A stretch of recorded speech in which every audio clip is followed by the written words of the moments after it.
When a policeman come for me.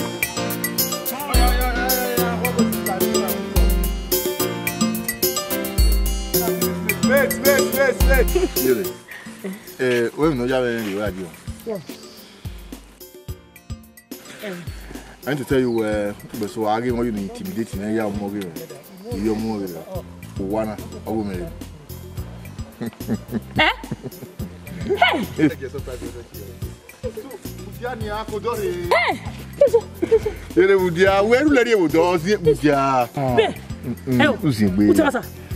Oh, yeah, then come out Kenya, they will not laugh. No, you're so tall. Every time I Kenya, you come close to me, one mile away. Amen, so don't be 10 years in a row. Half of my weight, everyone. Hey, okay. So, if you go away, what I'm saying is that we work it. Me at time when me go, I'm about to know it. Bogota! Tata! What blow? What blow? Me, I'm aware. You are too smart, intelligent. But not to be even a monkey. No, you have everything it takes. You come close to me, let me teach you. No,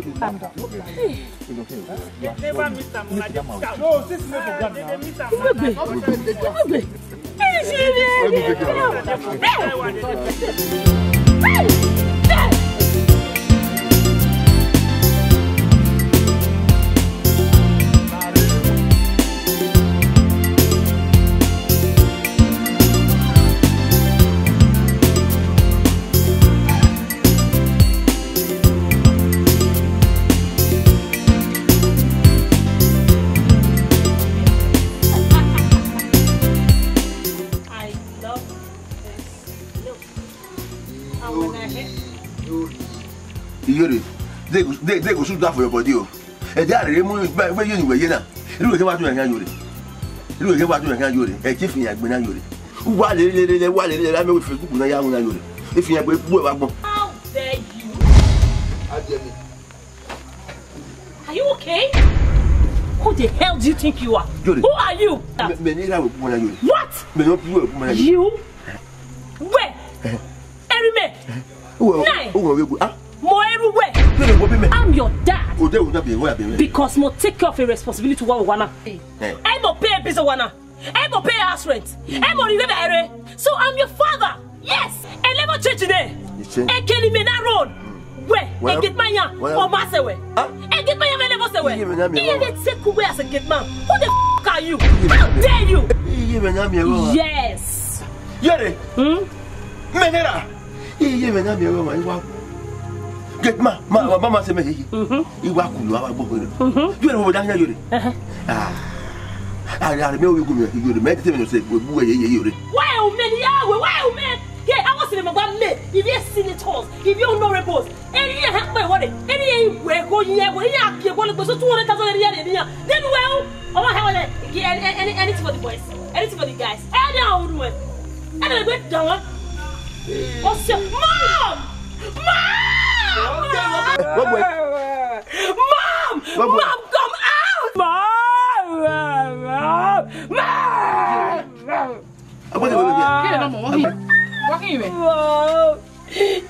Husband gonna kill me.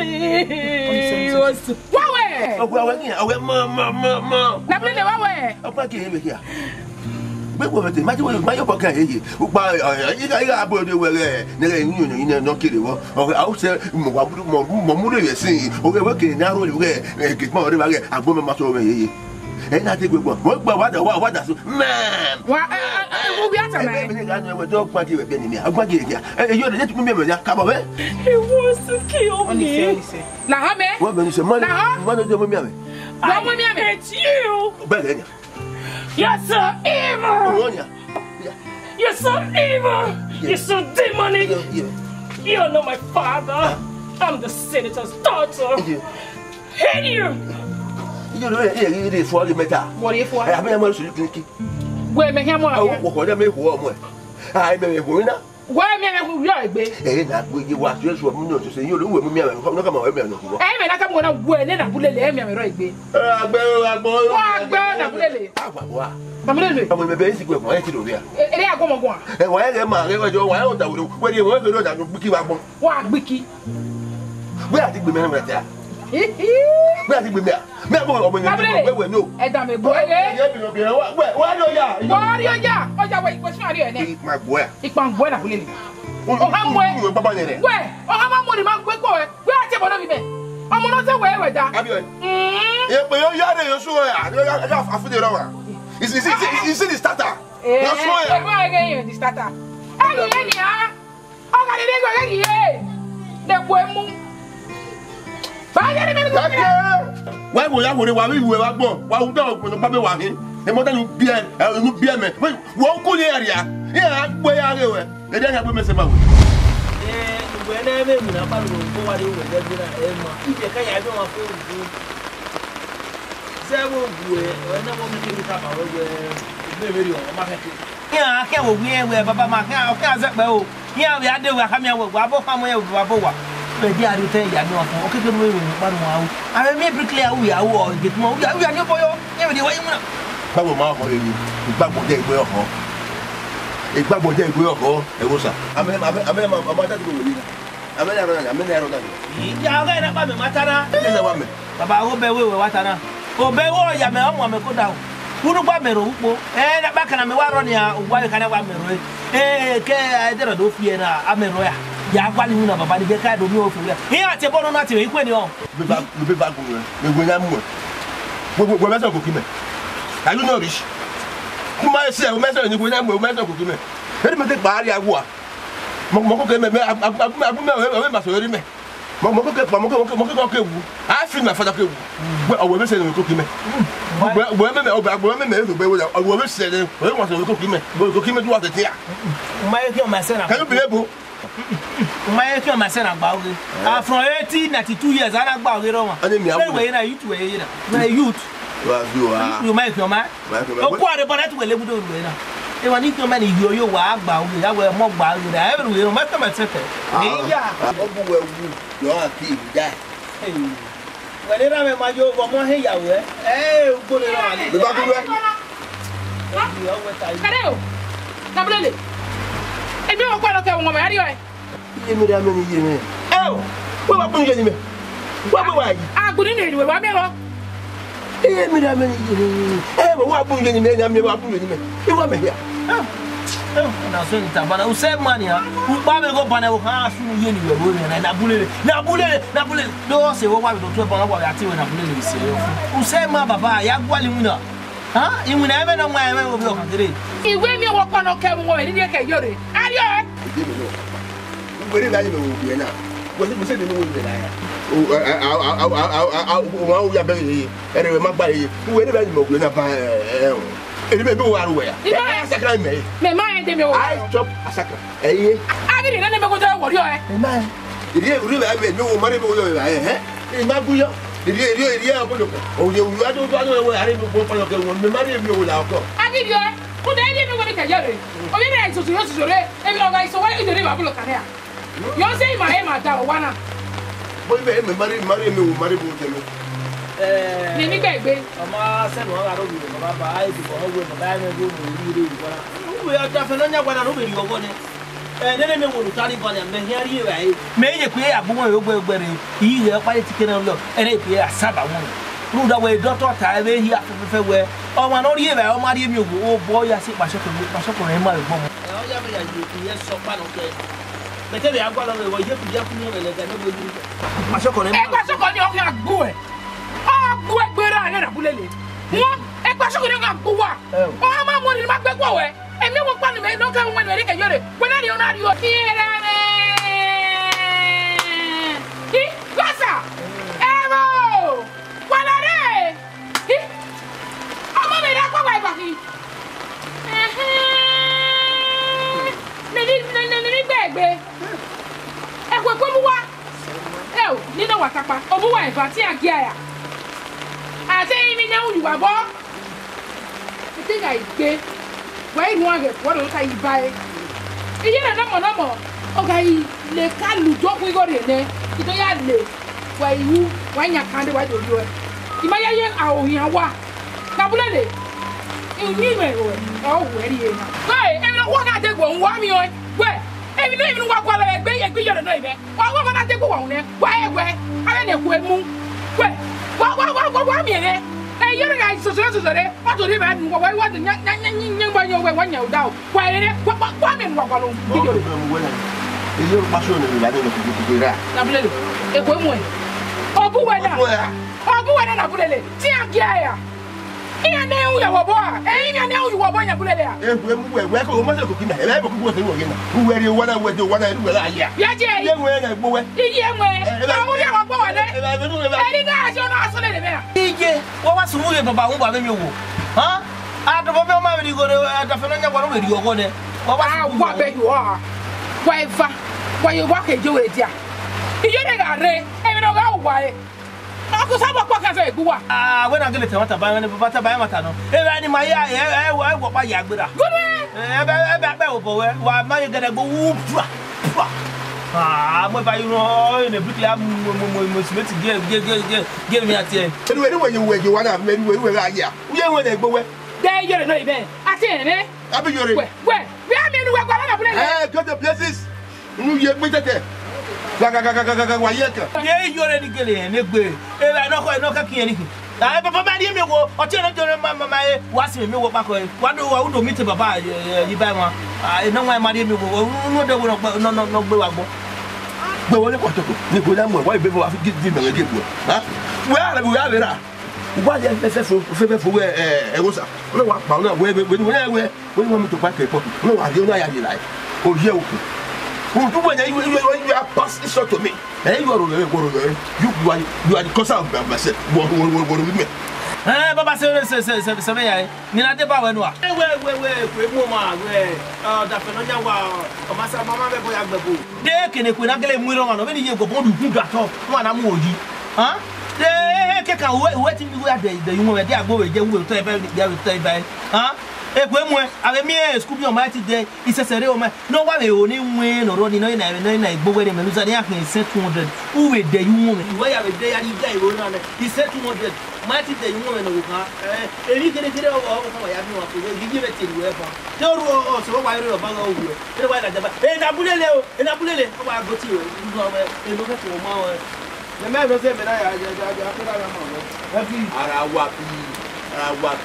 Attack! Hey, what did you do for 20 naira?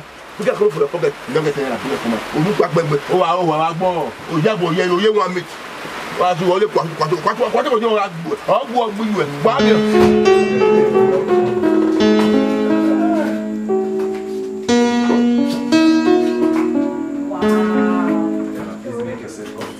This is heaven. My goodness. This is beautiful.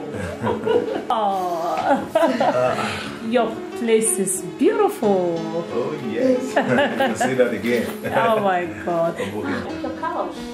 Thank you. Mommy, wife, I mean, I'm going to watch him.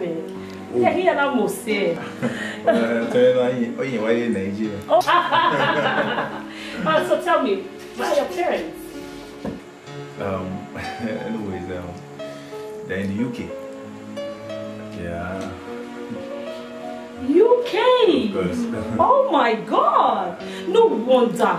Why was soft? Why will not be in the UK? What's soft today? Say that again. Sure, we do visit the UK once in a while for holidays. Yeah. Holidays. That's nice. It's really beautiful.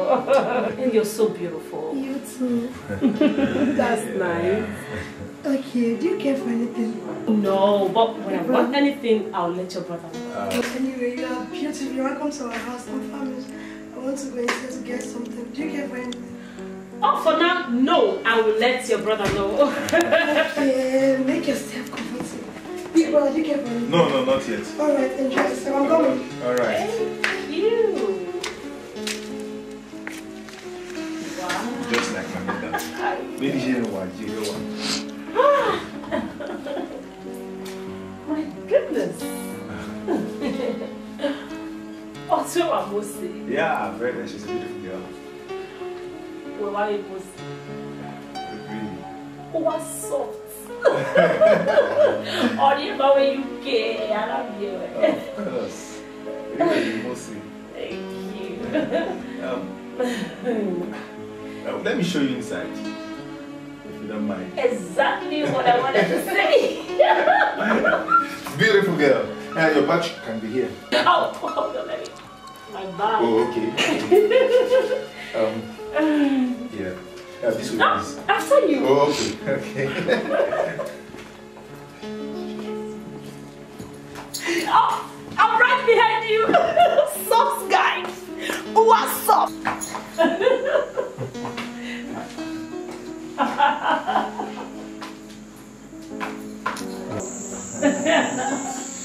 Oh my God. Yeah, here we are. Wow. This is my room. Wow. The other one there is my sister's room. I see. Thank you. Make yourself comfortable. Oh, come on.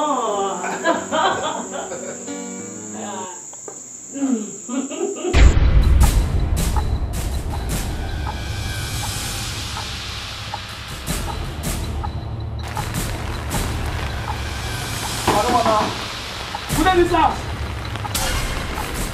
Who did this house? Sir, see, I bought this house. I bought this house. Don't give me money. Who did this house? Washa. Nobody will answer me, Abi. Nobody will answer me. See, I give you the next 2 minutes. Nobody answer me. This house I go burn now. I put fire. Who did this house? Confirm, Madam. Show. Correct. What me? What's here? Madam, what's your husband? What's here? What's your husband? I want to see your husband. I don't need money. What go there? What's your reason? Madam, after I want to get business with you. Then you don't run anything together. I want to see your husband. Why do you follow you back? After Madam, see after we not get anything together. I want to see your husband. Don't be money. Now ask me question again. I don't know, government. You don't create like that. You dey mad. Let me pass what they worry you. Who dey kill? You dey mad. Na me dey come fast. You dey mad. Tell me, what they worry you? You dey mad. No, they create. What I kill for you? You know me. I be Agbe. I'll kill for you. Where you are, sir? Where you were? See, hey, Papa didn't owe you money. Okay, get out. Come here, see your car. Now you not get any business together. Okay, wait. I dey come. You may not get issue. Let's go, okay? What for I can't give you? You not come before. I'm not police house. Shut up. You're police house. This has not seen your grandpa. So get.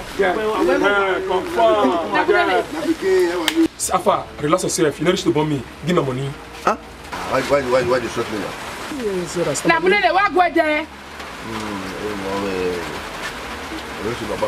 Wow. One or two business people.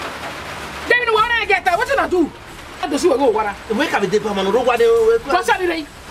Now, Bulele, why you go? Before Baba. But me, I patient now. Afa, you know tell them. Mark let them. Okay. Confirm, Madam. See, men are playing 90-60 bets together. They need money 2K. Now, Bulele.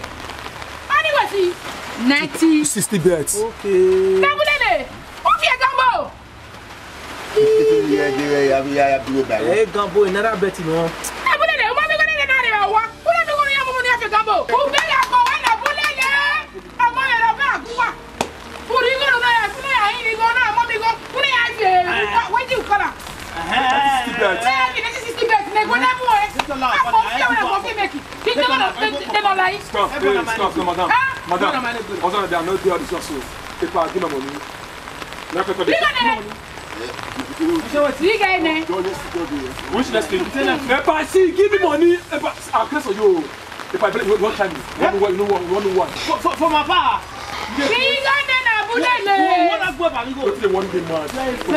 Papa, you push for now. What did they want you? If I go for an hour. Me? Yeah, I never got to check. Me, I patient now. I see the next 2 minutes. I'm going to come out. What is you go with us? Our grandpas. Go fire your head. Go fire your pie. Yes. How much did they owe you, sir? Your pa, your father, the grace. My picking. I beg, wait, I come. If Mama give you money, you don't come up for here. You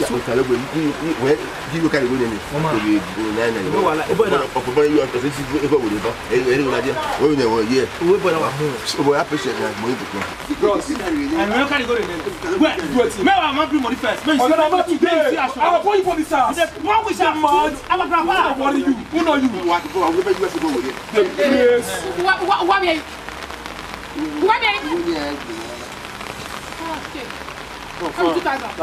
Take this money. I take God beg you. Not try and give her money again. Not try and. As you see, so it's just big for nothing. Work you not get. Now my daughter and they make us they eat, they chop for this house. If not be my daughter, this money I cannot say I give you. If you give her money again, you are at your own risk. Now you're now you make your case. You hear me so? Oh, go kill your papa, they don't give you money. Kill your papa, you born our grandpa. Kill your papa, you're mad. If I born I, what they do the place, I'll push you out. Come here. Go up more. No, I'll catch you, sha. They don't cross my road, though. Don't cross my junction.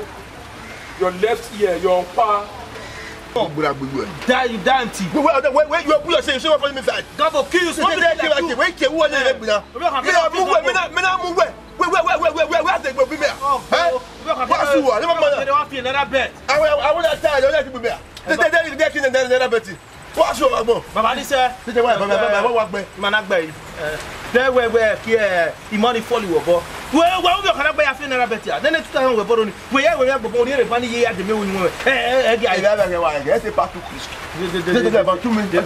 Whom you are really taking this cover. I don't really take it. No, I don't better. I don't know. We're going to watch a bonus. Well, better I can't boy. You out. Have your miss. What is better with that? What is better? Darling. Yeah, baby. You know I love you so much, right? Of course I know. And I'm going to do anything for you. Really? I love you so much. Of course I do. And I love you more. I've been here for some time now. I've not seen your sister. Where is she? Yeah, Yvonne. She went out to get a few things we need in the house. Okay. What's up? How's your dad? Excuse me. Okay. The senator's daughter.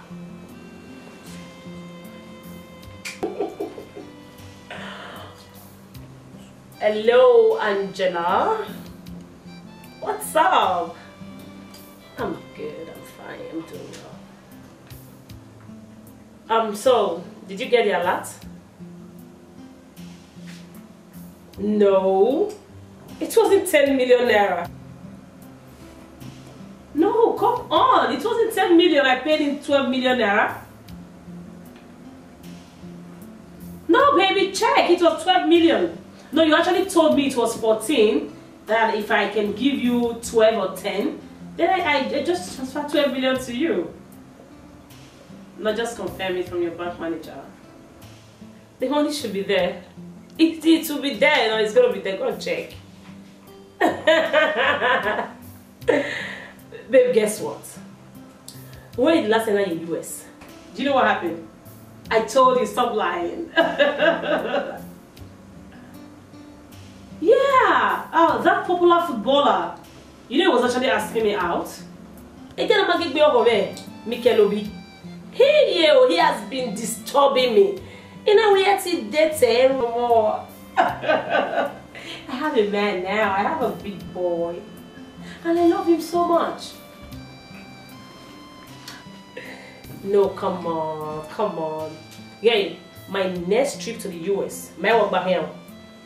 No, you don't have a choice. No, what I need now is over 25 million naira. I'll just ask my dad. I know he's gonna give it to me. But this time we're going together. Don't say no. But just prepare yourself. In just a few months we'll be there, okay? And confirm the money said, 12 million said, 10 million, eh? Alright, baby, yeah, call it. Who's disturbing me? I'm with my baby. My love.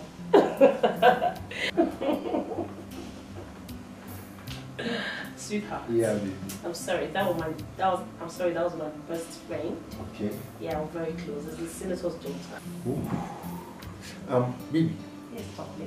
You mean Mikel Obi was actually asking you out? Oh Oh, Mikelobi. Oh, come on. He has been disturbing me for over 4 years. Ooh. Yeah, I said I was not going to date him. You know our popular musician, R. Kelly? The American singer, yeah? Oh, yes. Oh, come on, he has been disturbing me. I didn't want to date him. You know our Nigerian musician?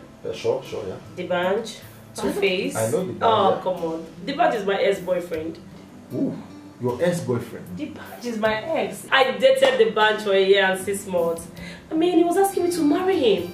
You know, if I'm only marry over you, I just want to settle for a Benin guy. I mean, just settle with a Benin guy. So, yeah, that's why I didn't marry D'banj. Are you for real? I'm for real, baby. You mean Mikelobi, D'banj, Two-Face, R. Kelly, they all asked you out and yet? Oh, yeah, even more. American, Asia, everywhere. Everywhere. That makes me a lucky man then. You are very lucky, darling. I actually didn't say yes to these people because of you. Oh, come here, my darling. Oh, my darling. Come. Yeah, oh my God, I have an appointment with the senator. Maybe I'll see it. Apart from you, no reside in it. Here we go in me where my genuine. Here we win and you win at Zano. Imagine only got one of you. Imagine you look at home with one. You don't me with my arm or Coniva. Very good. Who couldn't have fear Eva. I don't plaster him. I don't tell him you way. Imagine will never be able one. Chicken, turkey. Bushmeat, if I know him, myself, and him went already the same party. I mean, know we ma, you go there, ma. You only have who you say. Who say, and you have who's. So, je ou veni kayo. Ma only there, lion no. Ma only are here, where go? Where may me met you? Sister, may not disturb me. Then in la one year, take up my another. That's everywhere. Jerry, and then you. Yeah, I walk. Nabulele. When we no kai. Wow. Wow. A ban or what would you say? Well, you will whatever it talk here. I get you, but I will. Where my way, we don't know Magma. We don't know Ugama. Who say what it goes at no wood. Oh, wow, you will be that with women. So, right. The man say was any way. Where did you want? In this more, eh? Oh, now. Well, my African. Where? Name. Oh, like a where? They travel. Oh, Yabu. Ah, Yabu, my boy, say, oh, Yabusa. You want before I did try. Your brother here. Who do you are? Wow, what you said? I mean, I was sure. Oh, yeah, you didn't have any idea. I mean, one of you. Oh, you oh, you are moving on. You say, "Be up for good." Wow, my after my when. Oh, yeah, my man, you. Hello, Honorable. How are you? I'm fine. I'm at Sheraton Hotel right now. Yeah, I'm on the poolside, just chilling, just catching fun. Hey, come on. Please, can I call you back? The barman is here. Yeah, I'm in the waiter.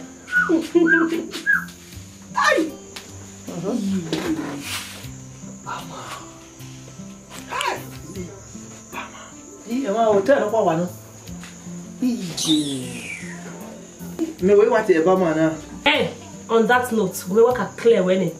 Mommy will tell this when you're I want him in a salary of feed you for 2 years. Or a year in Bama. Who you work?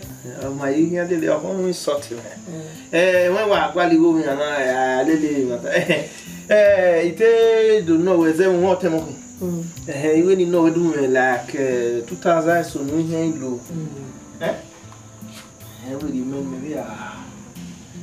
Yeah. Will you shut up and be ashamed of yourself?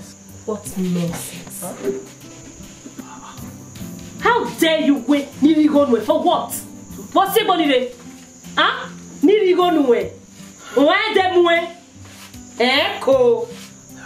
O la do grandma we. Avinya ni lele ni go ni me. Ne na bi bia ki bia lele ni go ni me. We se no bia so. We de ni buka kabo. O gbi go. Mi ne o yo bo. Yes. Me ya me ne ni wo. Wa ha go go mi ne o yo bo. How you go know? I be sharp boss wa hin. Iki ani no we o he di me a wa ye ni me. No me. Ha go me bi ne o yo bo ya me ni ya pon ni go e. Ai bia si go ni me ne go no bia ho go ateme. No. Big letter N-O. No. I'm not gonna give it to you. I'm giving you nothing. Yes. And so what? Why you know we may buy 2,000 naira no way that's of 20 dion. I will not tell you to tell you. When come away, make my babu here in 2,000 naira me. Very nice, but even when you were why the yo, Ere, Buja, hotel of one Sununi, Ureva, where Ekenu, you go there, we can buy no castay, and we believe everybody in the Ratutai. Gay, when come away, a baby when I am your dog. A Facebook, I was shopping, I am your dog, a boyfriend I am me. In fact, must I get married? Or dog where they are? Husband even if you don't back. Where are you? Gay, or Dime where a go Sabu. I was making not telling with ye. Okay, if we are away, why you need to be have you will make. And so what? And wait a man, so what? Who you were? Then you wait to me as manager. Get my hammer. Get a first and last time. No, I am no go. I could be trying who got down me away. Then when you tell me, you go, automatic way out in other things I know. My baby, I am a block. Eh, good way. Where what? Maybe nowhere. What rubbish. For my support, I will say I will not give it you. It's my way. Akia, she be rubbish. I'm a what's up with? Right here, man. 2,000 naira but for your mom. Give me. They do send us a year. Hello, what you know? I don't want to go to me. What you go to me? We don't want to be but he has bad when you see. Return back to sender hand or someone fear as you fear. What they won't die. Then I tie. Come on, you want to try him.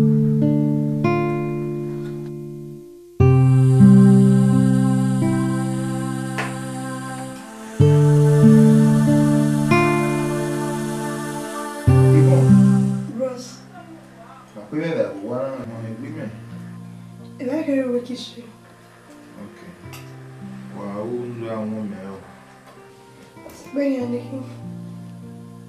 okay. Now, wow. Broskin. Again. You came out with picture. Cheesy. Bros. Hey, it again, I'm a good winner. Ija. On the list has this again, I'm a picture now. You don't mean it. It again, I'm a good winner. Facebook, you know. But why check it? Have you seen the tours? If you commissioner, I get on the wrong this now. What's up? Yes, now. Hey, bros, we need to get out of the now. But you don't have more. You don't trust me. Hey, I trust you. I trust you, bro. See, the man don't marry again. I will make sure I collect block. Better or a lot. From that game. I trust you. I trust my brother. Big bro. He met it a lot. But bros, we are making any men now. Which one are again? That's not a problem now. At least, see, why are you going to be away to now? Will you go with them? My friend. Oh, man, we don't have man. Of course, we don't. Hey.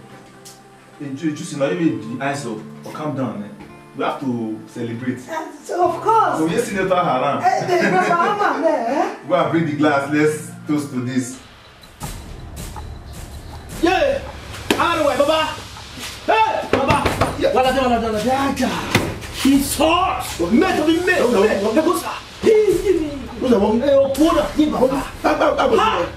With 14 then you know me Baba you to draw here to why your hair what's about that.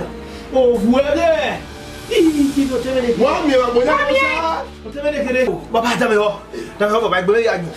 He was there by even go kere boy no one like it na here I want we na I want me mo for ro. Me no dey here Me what day na do get go to no ko le kere we na so rasiba. Jore. Jore. Me dey na we. Ni be to se na to to wane kere no da egbe no mo be mo se. Jore we ni akia. Ina ba we ni tu jore. Jore we kaka. O ma ye. O we ko ni mitie na e. Ni me loka. Ni na tie we bread da no. Kibi. Ina tie na we jore. Jore dey se me go sa to no jono. Ka do me no bia na. Bisi ko do. Hey Jore. Oni jore. O we bia. O we dey wo me. O we ba me. O we ma we gbo pa na we. Me no e go sa to no jono. What dey to ka me ah. Ah. Jore. Awon ire. Ah. Baba. Senior bros, all we we. Le kere. O ye ka ma say do we. What to ka me ah. We ni mi na we that mi na ni Jore go we ni mi na. O we commissioner here, o we president. Me here we dey na we ni me go ro kere na we. That one wan you boy here dey o. O ho bia dey bita pa mu dia ke. Oni here ka ma say do we. O we ni mi o na. O we ke no anye ma imana la den ya do yo mu la den we ya ma go ho a. Ida ko bia. E wo yes tin Jore. Ya, wo we me ke do. We yen ke fi yan gbo o ye yan mu ta ko bia le. E wo mu ye yen we Jore ni ha. Any of you when I was so hey if they ne ko na mu e they mo ga ni no pe a ubi ni akalo you are o u na mi Jore u hwe ya gbunu ti e Jore you na ye imwina o ye reje e ha na mi go na ha die be bo na Anyway, one I hear Jore. Ni Jore ne kere. Jore ne tue no boy o tu no jombi. Ba wo mu ja ko bia. Is that a word? Is that a word? Anyway, one. Obewe like father like son. Egwe muwa. Uwa nyoma. Umari a ogbera.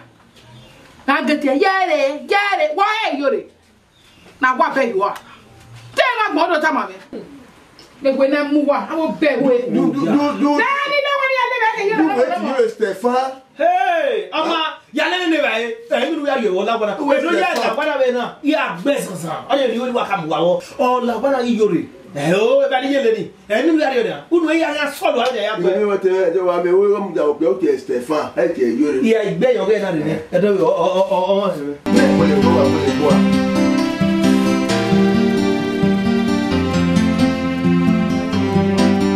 Yvonne. Tudo bom, Elia?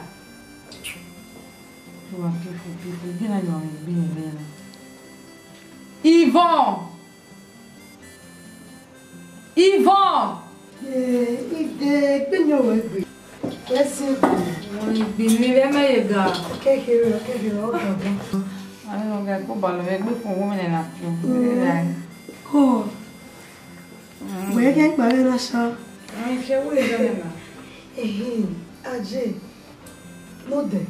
When I call you in my ladder, no,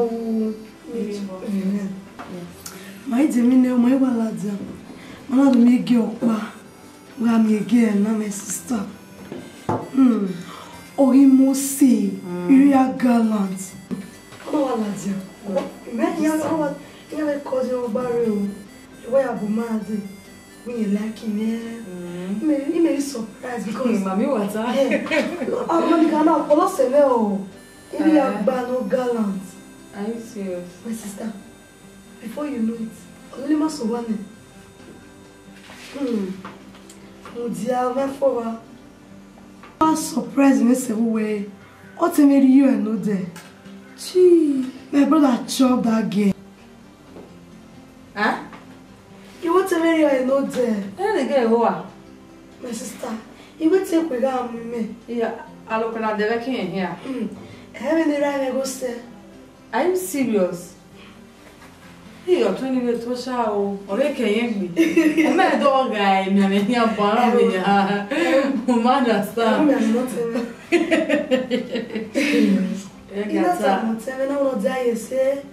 so that no Irish remember. But what my poor baby on UK. The UK no. Why they do okay? Or my king man if you go back beer. Oh my boy, everywhere here, they got it. And they go. Man, a good amount of beer. Let boy have been made up. It's all sir. I'm begging. Also, the mega, good animal. They're better women. You're again with a family. I know me run on me go. Oh, you do want lose no then no daughter. You go to give a lose. Now, good day. Why don't you? Huh? na bulele. Ibe mi ni hu ye pe bo we ni we ye.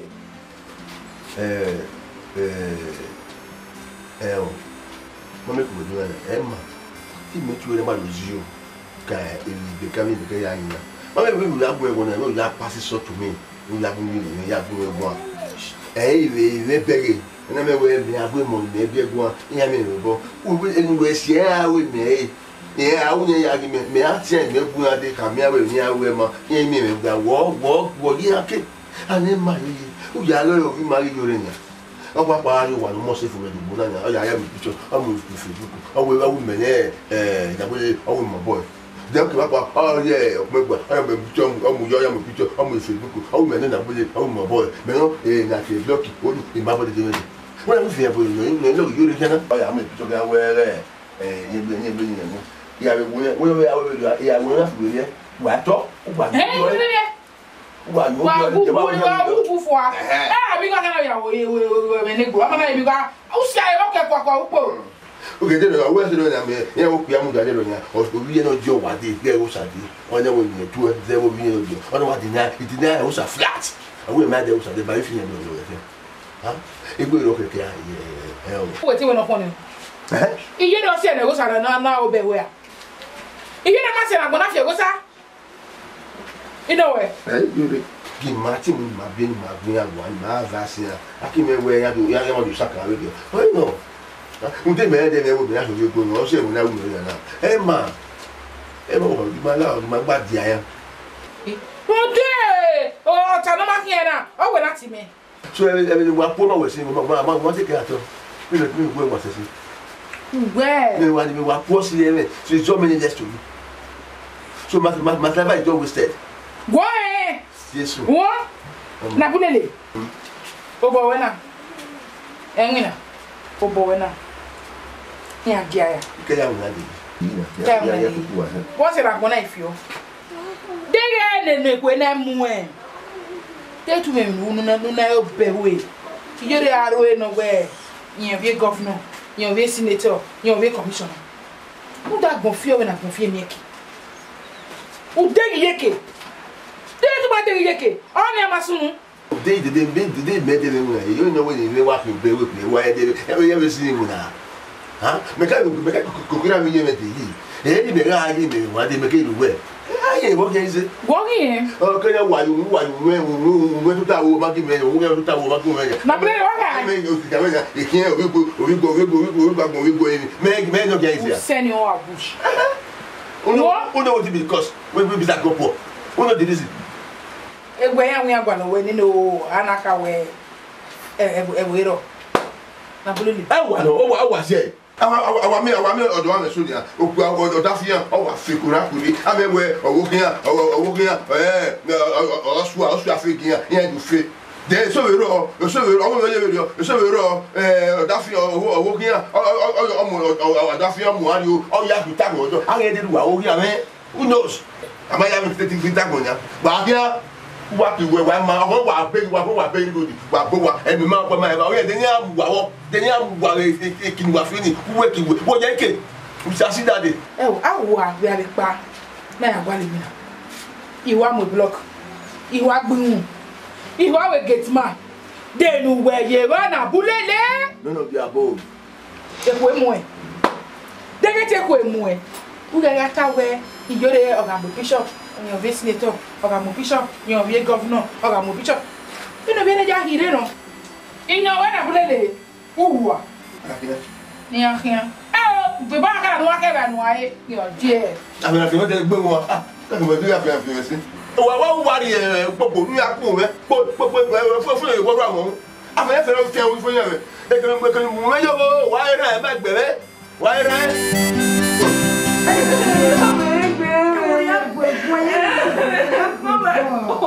o sa tu a bien nene no meri que eu sei não vou te enganar sa tu o tem love you eu lo worry agua eu também tenho agua é worry me não agua também yeah você nem vai beber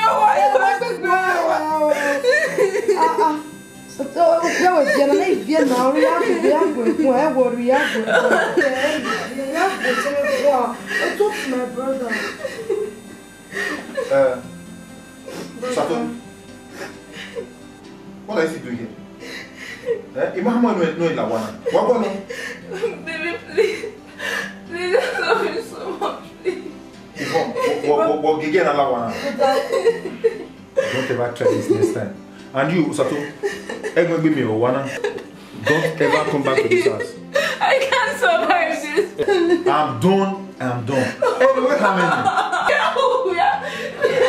I cannot explain. What I want to say is, I found somebody else in a different way. A very classic guy that. So loud.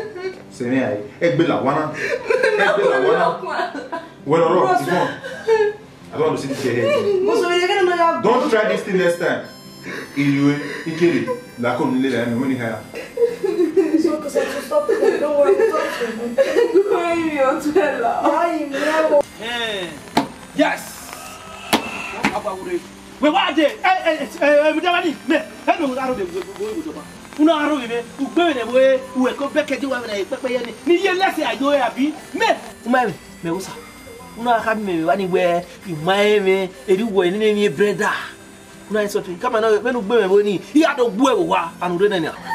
Are you talking to me? Like seriously? What's your problem? I have all. And so what? And so what? What is wrong with you? You would do no such. Are you crazy? Are you mad? What is wrong with you? What is wrong with you? Come here. Come anywhere. Yeah, play your one. Don't get away here. Huh? Hey, Judy. We never talk about you. I never walk away. No, why you have no matter. Huh? Okay, what do I feel? Washing away, pay who Muja, who be able to master your market. There will not be prefer no boy, no boy. I did not see him. I didn't see him. Me. I did not see him. Imami Avena, eh? Yeah. When I can't do my baby. Yeah. Papa, I want to associate. I come and that should serve as a lesson to you. A dove in our mission. Who work what better? Rude at that point in time, we must suit a woman in here. I don't please. You're a no more. You know, yeah. Yeah, one. Very okay. Sorry, fun. Yeah. Uguye vana guau. Uguye guau da e dove. You know we try no say me. Ti e pa iwara. How dare you? Na gugu we be. Na gugu. E gba. Wo apa wo lo me gbe mi. Wo e wo apa wa ri mi le gbe. Did you hear that? Yeah. What? Did you hear that? Yeah, what? That is to say we mo buwa mo wana.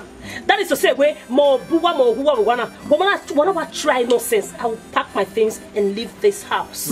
Excuse me. Excuse me. Go. Ni tamu wa. I jore na pa wana re. Wa eni aya wo wa fa mi e. Akia gbodo wa yin body. I will beg we. Hi. Ah, in so say ma baba. Baba wo me yure ruye me. Isa wo baba. Why be back? Hi. Abomo. Hi. To that the tell you. Huh? I never if you be ya vie go wa. They when ya. O gi you me not table me no me ayu ya. Wala rebe. Anyway, o go me wa ke o mi me o me. You pass this up to me. You better sit it. Hey mama. Amana fe e agbonye. O no ya bagbe. Iye ti amera me ye ni ami egwe. Ama fe abi you ke wo me egwe. No wala. We abi e wa ni ruke bi. Why? Okay you. Bo abi wo. Me shot. Then we do have a working. Who were there bell to le how we are waiting my baby. But then we come and say, "Who should want you?" On we act bele. Jabe yo, we have a boy ade. E we I want you. Wa bi wa e bu wa fi. Then you were there. O wa we o du o do ni. Ama we ya fi. Mo gbe na de.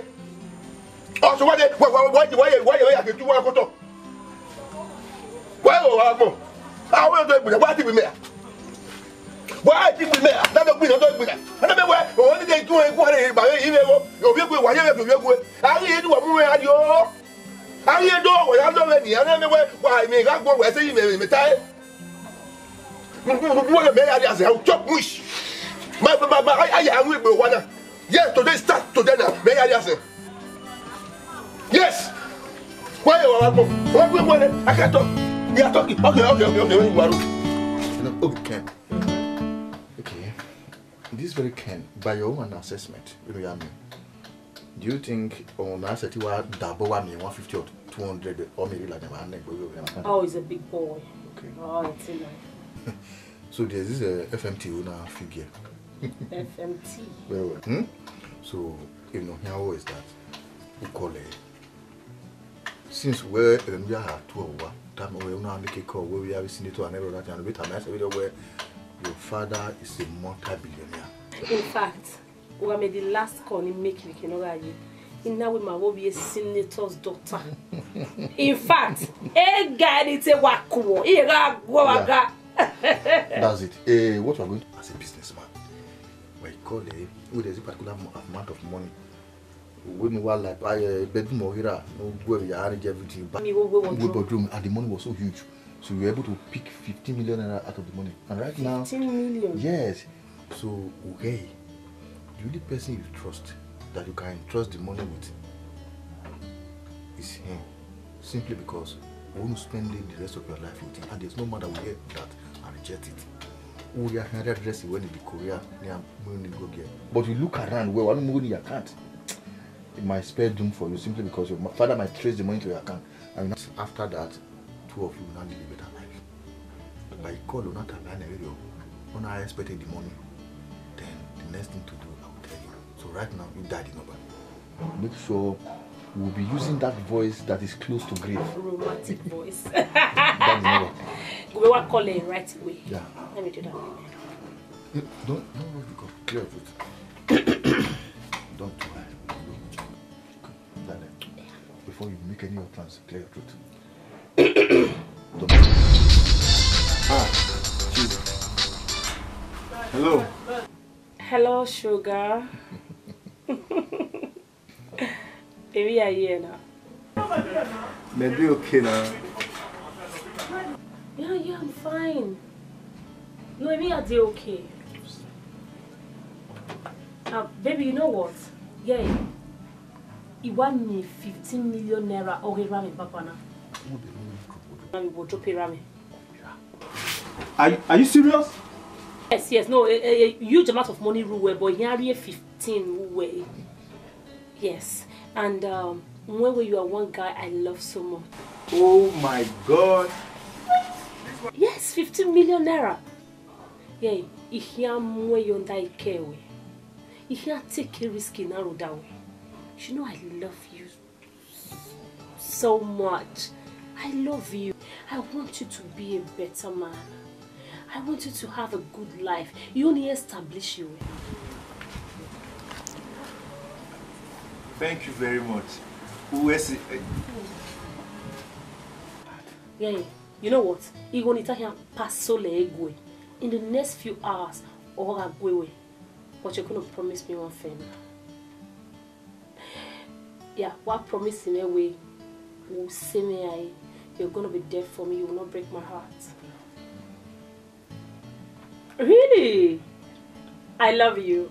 I love you. I'll give you a number. You have given it to Korea. Okay, you have the address you were given by your phone number. My agent will bring it for you. Okay. And promise me, don't disclose this to anybody. Discuss it with anybody. You promise? Oh, baby, you know what? What promise me when we can break your heart? I know. That's why I love you. Don't worry. In the next few hours, 15 million naira will be in your possession. Okay, don't worry. You only ask me. Just let me know. I'll meet you up there. We'll plan something. You know how me. I want to invest in your life. All right, baby. I love you. I love you.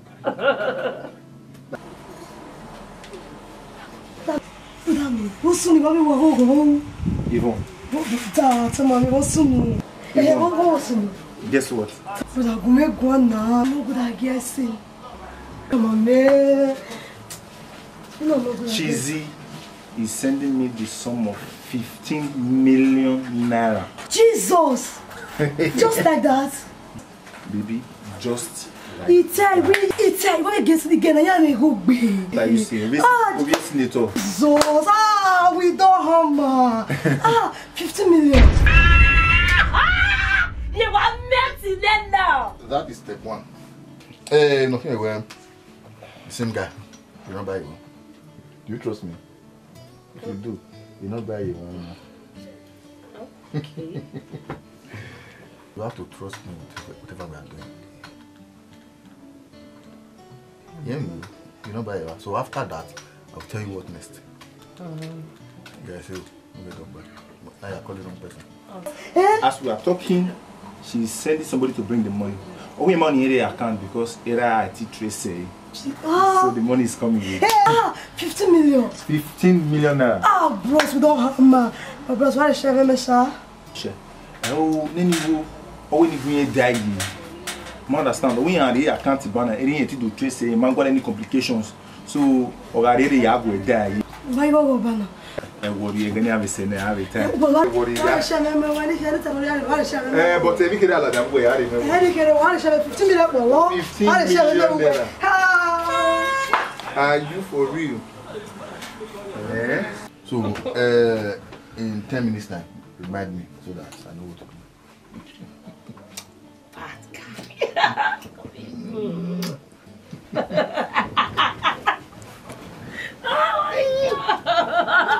Oh my God!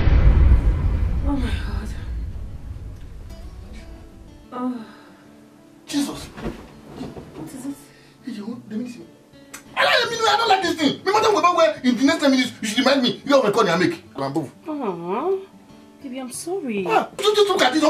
Almost 35 minutes. Oh my God, back be now. Would you push me out or remind me? Boy, you know there's always time for everything. Oh my God, now you stay too long. I don't like it. I'm sorry.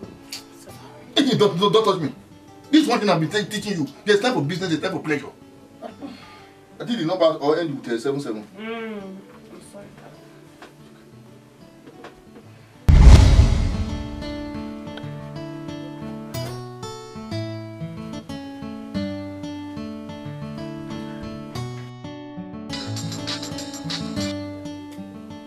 You pick your call.